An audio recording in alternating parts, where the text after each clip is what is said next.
오늘 우리에게 주시는 하나님의 말씀은 이사야 50장 4절부터 7절까지 말씀입니다. 제가 하나님의 말씀을 읽겠습니다. 주 여호와께서 학자들의 혀를 내게 주사 나로 곤고한 자를 말로 어떻게 도와줄 줄을 알게 하시고 아침마다 깨우치시되 나의 귀를 깨우치사 학자들 같이 알아듣게 하시도다. 주 여호와께서 나의 귀를 여셨으므로 내가 거역하지도 아니하며 뒤로 물러가지도 아니하며 나를 때리는 자들에게 내 등을 맡기며 나의 수염을 뽑는 자들에게 나의 뺨을 맡기며 모욕과 침뱉음을 당하여도 내 얼굴을 가리지 아니하였느니라.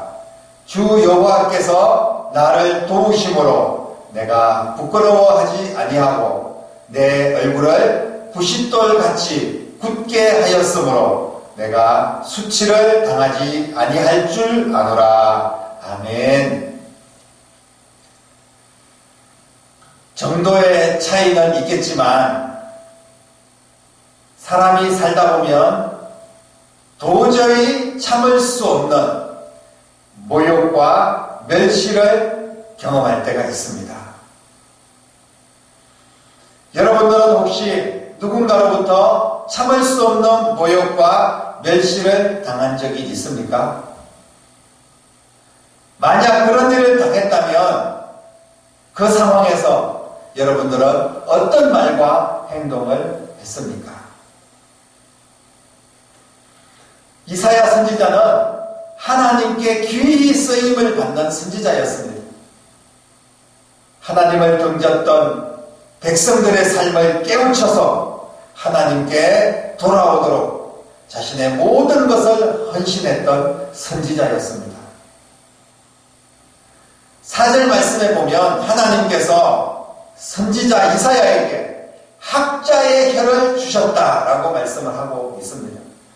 학자와 같이 잘 알아듣게 하시고 학자처럼 하나님의 말씀을 잘 전할 수 있도록 은혜를 주셨다는 말씀입니다. 이사야 선지자에게 말씀을 제대로 정확하게 깨닫고 그리고 자신이 깨달은 그 말씀을 백성들이 알아듣기 쉽도록 잘 전했다는 말씀입니다.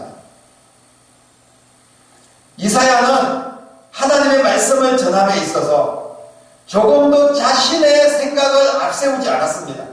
오직 하나님의 말씀을 그대로 하나님의 선한 뜻대로 조금도 거역하거나 뒤로 물러서지 않고 그 말씀을 기록하고 그 말씀을 전했다고 오늘 성경은 말씀을 하고 있습니다.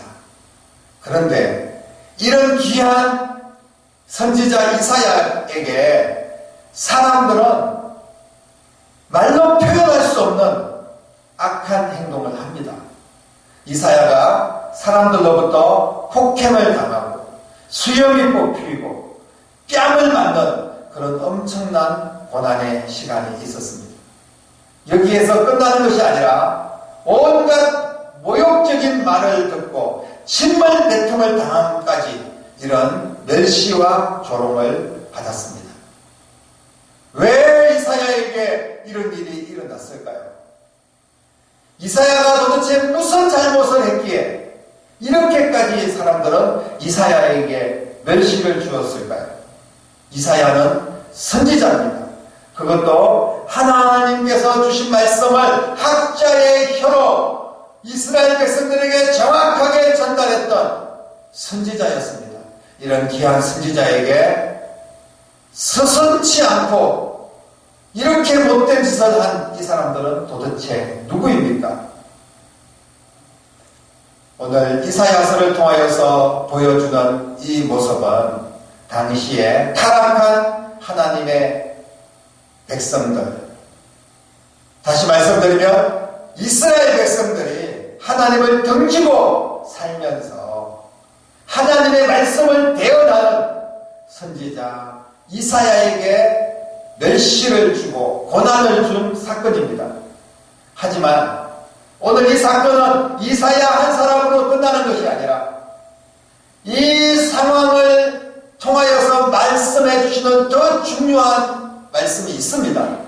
그것은 앞으로 이 땅에 오셔서 고난받으실 예수님의 모습을 이사야를 통하여서 보여주시는 사건입니다.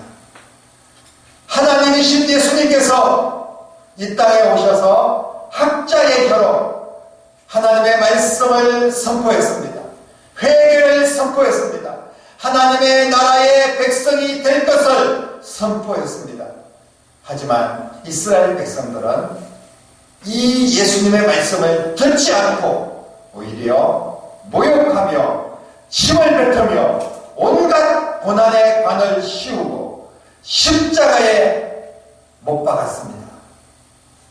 하지만 예수님께서는 얼굴을 가리지 아니하셨고 부끄러워하지 아니하셨다고 오늘 6절, 7절에 말씀하고 있습니다.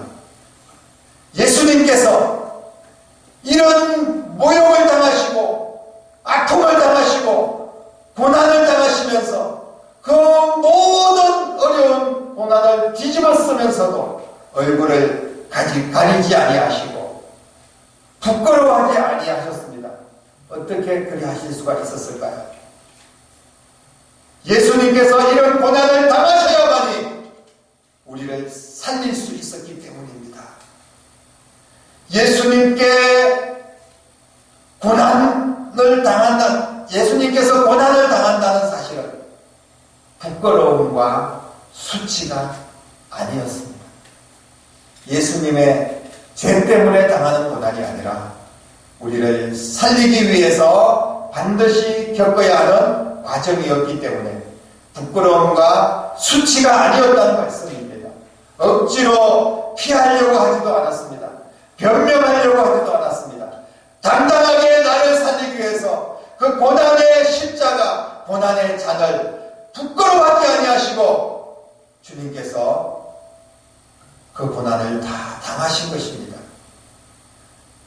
예수님의 고난은 하나님께서 함께 하셨던 고난이었습니다. 나를 의롭게 하시는 이가 가까이 계시니 라고 8절에 말씀하고 있습니다. 예수님의 고난이 하나님의 의를 이루기 위한 과정임을 하나님이 함께 하심을 통하여서 증명해 주셨습니다. 하지만 사람들은 예수님을 십자가에 못 박으면서도 두려워했고 불편한 양심의 소리를 어찌할 수 없었습니다. 예수님의 고난은 승리가 보장된 고난이었습니다. 예수님을 정죄할 자는 아무도 없었기 때문입니다. 오히려 예수님을 고난에 던진 그 사람들의 결말을 보면 그 결과가 어떠했는지 분명하게 드러나고 있습니다. 주 여호와께서 나를 도우시리니, 예수님의 고난은 승리가 보장된 하나님이 도우신 고난이었음을 말씀을 하고 있습니다. 예수님은 고난의 종으로 우리 곁에 오셨습니다. 내가 받아야 할 고난을 대신 받기 위해서 고난의 종으로 십자가를 짊어지기 위해서 이 세상에 오셨다는 말씀입니다. 순환과 멸시 그리고 죽음으로 우리를 향한 하나님의 사랑을 보여주셨습니다. 사랑하는 성도 여러분, 예수님께서 고난의 종으로 내 곁에 오셨음을 우리는 얼마나 느끼고 있습니까? 예수님이 겪으신 모욕과 멸시를 깊이 생각해 보신 적이 있습니까? 그렇다면 예수님을 따르면서 예수님 때문에 어떤 모욕이나 멸시를 직접 경험해 보신 적은 있습니까? 예수님 때문에 교회를 다닌다는 이유로, 예배를 드린다는 이유로 어떤 불이익을 당해본 적이 있느냐는 말씀입니다. 그리고 나에게 그런 불이익을 주는, 모욕과 멸시를 주는 사람이 있다면 여러분들은 그 사람들에게 어떤 태도를 보였습니까? 우리는 예수님을 따른다고 하면서도 멸시와 모욕을 받으면 참지 못하고 신앙적인 태도를 잃어버릴 때가 많습니다. 멸시와 조롱을 당할 때 인간적인 태도와 감정이 앞설 때가 많다는 이야기입니다. 그리스도 안에서 내가 누구인지를 잃어버리고 내 사명을 잃어버리며 결국은 시험에 넘어질 때가 있다는 것입니다. 예수님이 왜 고난을 받았습니까? 예수님의 고난은 나를 살리는 과정입니다. 우리도 예수님의 고난을 배우고 잘 이겨내면 나도 살고 모두를 살릴 수 있을 줄로 믿습니다. 믿음은 예수님의 고난에 동참하는 것입니다. 예수님도 참으셨고 견디셨음을 기억하면서 힘들고 어려울 때마다 내게 멸시와 조롱이 있고 내게 많은 고난이 찾아올 때마다 예수님을 기억하면서 견디고 이기는 여러분들이 될 수 있기를 간절히 바랍니다. 요즘 코로나19로 인해서 교회가 많은 모욕을 당하고 있습니다. 정치적으로 교회가 핍박을 받고 있습니다. 그래야만이 자기들의 인기가 올라가기 때문인지는 모르겠습니다. 모든 원망과 화풀이를 교회를 향하여 하도록 지나치게 교회를 조롱하고 예배자들을 멸시하고 있습니다. 몇몇 사이비와 이단들의 문제를 모든 교회의 잘못인 것처럼 매도하기도 합니다. 이럴 때 여러분들은 어떤 마음을 갖습니까? 신앙생활을 잘 하기가 너무나 힘든 그런 시기에 살고 있습니다. 예배 한 번 드리는 것도 조롱거리가 될 만큼 예수님을 믿는 것이 너무나 힘이 듭니다. 그래서 우리의 마음도 흔들릴 때가 있습니다. 다 포기하고 싶을 때도 있습니다. 주님께서 십자가 앞에서 멸시와 조롱을 당할 때 그때 포기하셨다면 지금 우리는 어찌 되었을까요? 예수님을 따르는 길이 꽃길만 펼쳐지는 것이 아닙니다. 오히려 십자가의 길이고 고난의 길이라는 것을 우리는 잘 알고 있습니다. 하지만 그 고난 뒤에 부활의 영광이 있다는 사실을 믿으시기를 바랍니다. 십자가의 그 길 끝에 주님께서 예비하신 면류관이 있고 주님께서 준비하신 꽃길이 펼쳐질 줄로 믿습니다. 어떤 경우에도 어떤 말을 들어도 어떤 조롱을 받고 어떤 고난이 찾아와도 부끄러워할 필요가 없습니다. 당당하게 십자가를 지는 것이 믿음입니다. 잘 인내하고 이겨야 합니다. 그리고 신앙의 결과를 보여줘야 됩니다. 믿는 자들의 모습을 잃어버려서는 안 된다는 말씀입니다. 같이 화내고 같이 싸우는 것이 아니라 흔들리지 말고 믿음으로 인내하며 기도하며 고난을 이겨내야 됩니다.